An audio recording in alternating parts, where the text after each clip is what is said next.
Hi everyone, and welcome to this week's video on religious trauma. If this is your first video with me, hello, my name is Angel DeSantis. I grew up in a cult called the Children of God, and I'm out now, and I make these videos on religious trauma. And this week I wanted to talk about believing your own experience. And I've done some videos along this vein before, but I continue to get questions about what should I do about this situation, or what should I do about that situation. And part of me, an old part of me, the part of me that was built underneath that Christian self-righteous mindset, that part of me wants to say like, well, here's what you should do. But the larger part of me is fully aware that I have no clue, I have no clue what you should do in your life. And I want to talk about that. I want to talk about you starting to believe your own experience, because the reason that you're asking the question is because you already know the answer. There's a part of you that already knows the answer, but it's a very, I would say, quote, Christian thing to look outside for confirmation or denial about what it is that you're feeling, because oppressive religion does not take feelings into consideration. And I think that you have probably seen that or recognized that that is a true thing. So for example, if I say like, oh, I'm feeling pain because blank, blank, blank, and I tell a leader that, then it's, the leader can say, well, you're feeling pain because Satan is testing you, and actually you're not feeling pain, this is a test, and you need to get over it, and blah, blah, blah. And then I feel like, oh my God, I guess this is a test from Satan. I guess I actually don't feel this way. And you are generally, your feelings, if you're able to express them, are either confirmed or denied, but you don't get to be the decider. You don't get to believe your own feelings. Someone else gets to decide what your feelings should be. And growing up in the cult I was growing up in, it was started by a pedophile. It was a whole thing. It was not great. But one of the things that they did is they wouldn't allow you to be monogamous in relationship. So when I was young, I was a teenager, and I had this boyfriend that I was with, and he wasn't allowed to be monogamous with me. So there was an instance where he was being highly encouraged, or we'll say forced, to, quote, share his body with somebody else. And I was having a hard time with that because I had feelings for him. And I remember going to somebody and saying, like, this is really difficult for me. I feel badly about this. Like, this makes me feel horrible. And their response, they were an elder or a leader in this cult. Their response to me was, how dare you? How dare you feel sad that God is using like your boyfriend to like share his body with someone else? And they turned it around to where I was the problem. My feelings were the problem. And they ended up like praying against me and my feelings. And so I thought, oh my God, like, I get it. I'm wrong. My feelings are wrong, and I shouldn't have these feelings. So from then on, I just learned to like shut down all my emotions and my feelings, because they were obviously what I thought. They were the thing that were bad. And there were so many instances of that, but that was one obviously that I remember because it hit me in a really like vulnerable place where I felt feelings of love. And the thing is, if you look at the scenario from a mentally healthy place, my feelings were correct. I felt like crap because I was being treated like crap, and it was a crap situation, and everybody involved made me feel like crap, including myself, because I also negated my feelings. I also was the thing that turned on me and tried to keep myself down and tried to just exist in that situation without feeling so much pain. And so the logical thing for me to do at the time was, I feel pain, but if I don't feel, I won't feel pain. So I learned how to shut my emotions off. And in my healing journey, I have learned that feelings are correct. And if you believe your feelings and you believe your experience, that will keep you safe. If you are in a situation and your feelings continue to get hurt, it's because they're trying to tell you something about that situation. If you're in a situation with somebody and you constantly feel sad, or your energy is just drained all the time after interacting with this person, your body is trying to tell you something through your feelings. So your feelings and your experiences matter. They're good information to go off of.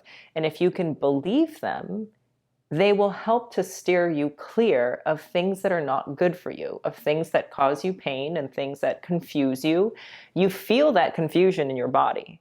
You feel that like full body rejection when somebody walks into a room and you kind of, everything tenses up. And you feel where you're in spaces where you can like, your shoulders like come away from your ears and everything feels okay. So when I get these questions from people saying, well, this is the situation, what should I do? If you believed your experience, you would already know which direction to head in. But I think the problem is this constant, if you grew up in a religiously oppressive environment, you will have constantly been ignoring your feelings for so long that it doesn't feel natural to take your feelings into consideration and to believe what you're feeling. And that is the thing that needs repair. That is the thing that you need the courage to do, is that you need to understand that you are correct about your experience. If you are experiencing someone in a negative way, that's correct. You are experiencing something negative in your body. And if you believed that, and you believed also that you didn't want that experience, that's also the answer. So I feel like there's part of us that is so intelligent that we have just been attuned to cutting it off so much that we don't listen. But when you are able to ask the question also informs the answer. So if your question is, for example, my father-in-law is cruel to me all the time, and I've tried to like be nice, or I've tried to this or that, and every time he's cruel to me, what should I do? You know what to do, but you might not be used to believing yourself. And you might not think that your feelings are things to operate off of, but they are. Because again, your feelings are trying to tell you something. Your feelings are part of the mechanism that make up you, that try to keep you safe. So there are a lot of things that go into a person. Thoughts, feelings, mental health, emotional health, spiritual health. All of that should be taken into consideration. All of that makes up your sense of self. So you deserve to take your feelings into consideration. They are part of yourself. They are part of what is the driver of trying to keep you safe. They should be taken into consideration. They should be believed, and you can operate off of them. And I think that we have been so conditioned to tune ourselves out that our immediate thought in black and white thinking is thinking, well, if I listen to my feelings, I'm going to turn into one of those people. And we all have a vision of what those people are. And we don't want to be anything like those people.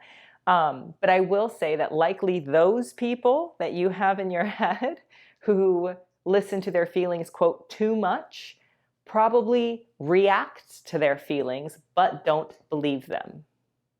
So they're constantly reacting. They're nuclear reactors, we'll say, but they don't actually believe or make any life decisions based off of their feelings. Because if they did, they would learn how to feel different, or they would learn how to get themselves in and out of situations if they were believing their feelings, but they don't. They just constantly react. So they're this like sheet in the wind causing havoc wherever they go. And sometimes we look at them and we think, well, if I believe my feelings, I'm going to turn into them. They don't believe their feelings. They just react to them. And those are two different things. But for you, coming out of a religiously abusive environment that constantly negated your feelings, it's important for you to acknowledge that the feelings are there, that they matter, and you can make decisions based off of them. For example, I had a person who every time I would be in contact with them, my energy would just, it would die. It would be killed. I could be having the best day of my life, and this person would insert themselves into my life, and I, take responsibility for that too. I would pick up the phone and just knowing that like, oh my God, the longer I talk to this person, the more the light in my life is going to drain from it. But I would do it sometimes because I felt obligated. And one day I just sat down and just thought, my God, like if I look at this relationship, every time I interact with this person, my feelings feel horrible. Like I feel terrible every time I talk to this person. And I thought, well, why am I not believing that? And I realized that was part of the whole religious mindset of, well, I need to sacrifice to stay with this, to stay in contact with this person. And I need to be there for them because they need me to be loving to them and all those things.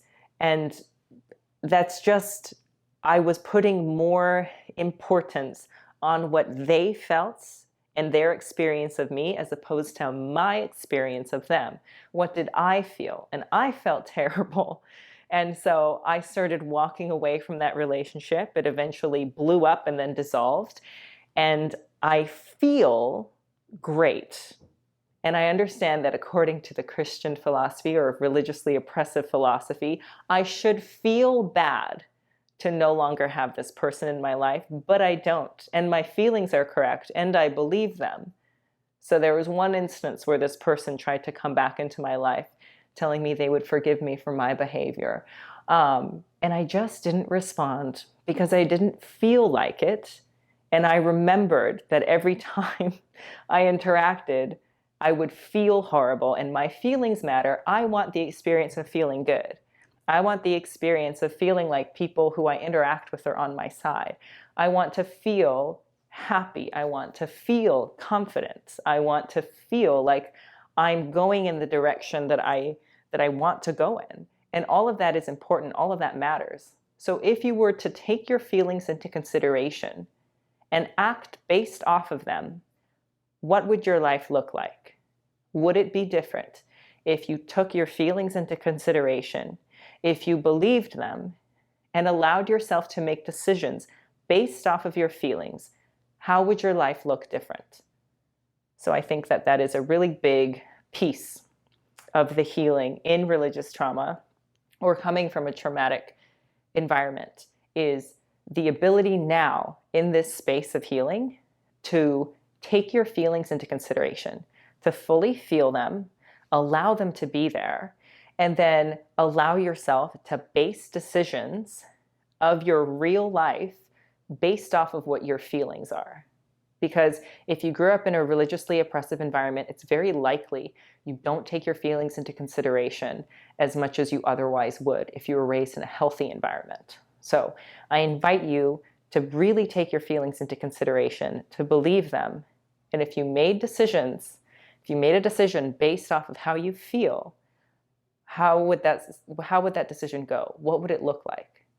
How would the course of your life kind of continue on from here if you took yourself into consideration? So I do appreciate the interaction. I do love the questions. I do get in there and talk to you as much as I can.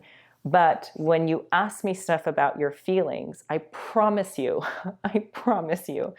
you know much more about yourself than I do. You have 100% awareness of your situation. You can make the right decision.